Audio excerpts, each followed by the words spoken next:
Hola a todos, bienvenidos de nuevo a blogliterario.com. Volvemos hoy con una videoreseña y en este caso el libro es Tierras de niebla y miel. Un libro escrito por Marta Abelló, como veis, preciosa portada, tapa dura, y publicado por Editorial Planeta. Un libro que os anticipamos, excelente, nos ha gustado muchísimo y ahora os hablamos con detalle. El género del libro. Hay una mezcla de varios géneros, sin predominar uno de ellos de forma clara sobre los demás. La parte de ficción histórica es importante por la ambientación de época y por el gran trabajo de documentación realizado por la autora. También encontramos aventura, un toque de novela negra al haber algunos asesinatos y otros hechos de los que no os puedo hablar, suspense y misterio, mucho misterio. Y por último, no nos olvidamos de la componente romántica, ya que surgirán interesantes y bonitas historias de amor entre personajes. Un amor verdadero, quizás mal visto por la sociedad, pero donde manda el corazón de los implicados. El argumento del libro. Año 1899, la joven Martina de Icaza regresa a su Cádiz natal huyendo de un matrimonio fracasado. Pero al desembarcar descubre que se ha quedado huérfana y sin hogar. Desamparada, tiene que trabajar como sirvienta en la humilde pensión de su tía Balbina, hasta que un buen día su prima Candela desaparece. A partir de entonces, Martina se ve envuelta en una trama de intrigas, aventuras, crímenes y pasiones que la lleva a adentrarse en la Casa Baena, una imponente mansión malagueña llena de secretos y misterios. En una España de contrastes, donde se conjuran criadas y señoras, bandoleros y burgueses, Martina deberá impedir un crimen tiempo atrás profetizado, enfrentarse a un amor imposible y alcanzar su propio destino, aunque éste la transforme para siempre. Un secreto familiar, un crimen profetizado, una historia de coraje y destino. La lectura del libro. Me gustaría, antes de nada, daros un consejo si queréis disfrutar de la novela como se merece. Para poder captar la esencia, los personajes, la trama, la ambientación, disfrutar leyendo. Para todo ello es muy importante que cojáis este libro cuando tengáis tiempo de leer de forma seguida y tranquila y relajada, para poder entrar de lleno en la historia. Luego, en el apartado de personajes lo comento, pero os anticipo, hay muchísimos personajes. La obra está estructurada de forma que la autora nos narra distintos acontecimientos en distintas ubicaciones, entre distintos personajes, como un gran puzzle en el que poco a poco las piezas van encajando, pero cuando lo ves desordenado, tienes que estar muy concentrado para empezar a ubicarlas cada una de ellas. Pues bien, si vas a leer solo de 10 minutos en 10 minutos, dejando largos intervalos entre lectura y lectura, no cojas este libro ahora. Espérate a tener tiempo de calidad para la lectura, para disfrutarlo como se merece. Por otro lado, el libro tiene 520 páginas, se divide en 33 capítulos, que, atención, están a su vez divididas en pequeños capítulos de solo 2, 3, 4 páginas como mucho. Incluso muchos de ellos de solo una página o media página. Y esto hace que estemos ante una lectura súper rápida, de estas que avanzas sin parar, sin tregua, no puedes parar de pasar páginas y sobre todo en medida que te acercas al final. Además, a mí me sucedió que cuando cogía el libro me costaba un pelín volver a ubicarme. Nada, los primeros 2 o 3 minutos. Pero luego entraba en él de tal manera que no podía dejarlo. La historia, la trama, los personajes me absorbían. Y por eso insisto en leerlo muy concentrado y dedicando tiempo para su disfrute. Dicho esto, destacar la parte histórica, la ambientación de la obra, que resumiendo en una única palabra puedo decir que es magistral. La autora nos traslada a finales del siglo XIX, concretamente al año 1899, y todo, absolutamente todo, está increíblemente bien ambientado. Incluso la narrativa y el léxico utilizados por la autora parecen transportarnos a esa época. Una prosa, por cierto, de altísima calidad, con metáforas, vocabulario propio de la época, excelente. Entre los distintos capítulos del libro iremos saltando de localidad y sobre todo nos moveremos entre Cádiz, Antequera, el Torcal de Antequera y Málaga. Decir que la ambientación a nivel geográfico de la época, con los elementos como el dolmen de Menga, por ejemplo, los montes, los caminos, todo es excelente. Durante la lectura nos encontraremos mujeres asesinadas por un asesino en serie, una niña desaparecida, secretos del pasado, secretos del presente, bandoleros, nobles, criadas, supersticiones, ritos, leyendas y sobre todo mucho, mucho misterio. Llegaréis a las 100 páginas y veréis que tenéis encima de la mesa un montón de personajes. Todo resulta muy misterioso y sabes que estás ante un libro de calidad excepcional. Los personajes del libro. Como decía, hay muchos personajes con variados vínculos entre ellos, por lo que deberemos estar muy atentos para no despistarnos y saber quién es quién en todo momento. Esta es una de las claves para poder disfrutar del libro. Martina de Icaza es la gran protagonista. Una mujer valiente, decidida, luchadora, con carácter, que no se rinde y que en este caso huye de su matrimonio, seas cuales sean las consecuencias, en busca de una vida mejor y no impuesta. En busca de su libertad.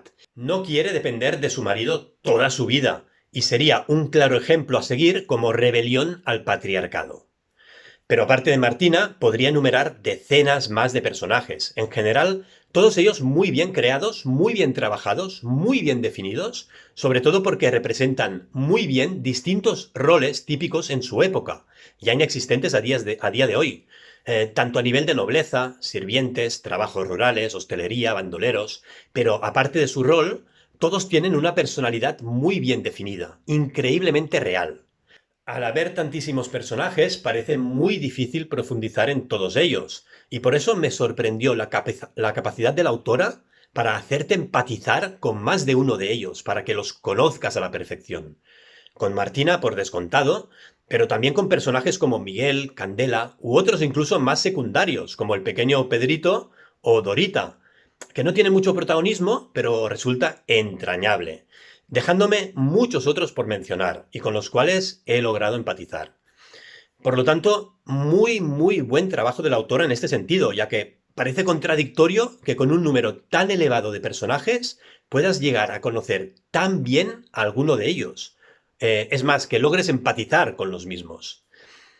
Destacar también no solo el gran número de personajes, sino también la variedad en la que se representa todo tipo de personalidades. Encontramos, pues, personajes decididos, luchadores, serviciales, fieles, inocentes, avariciosos, no muy cuerdos, y, como no, algún personaje villano, malvado y que llegaréis a odiar. Y por último, me ha gustado el entrelazado de personajes, las relaciones que vas descubriendo entre ellos, y esta conjura entre personajes de extremos opuestos en la escala social, como una criada con una señora o un burgués con un bandolero.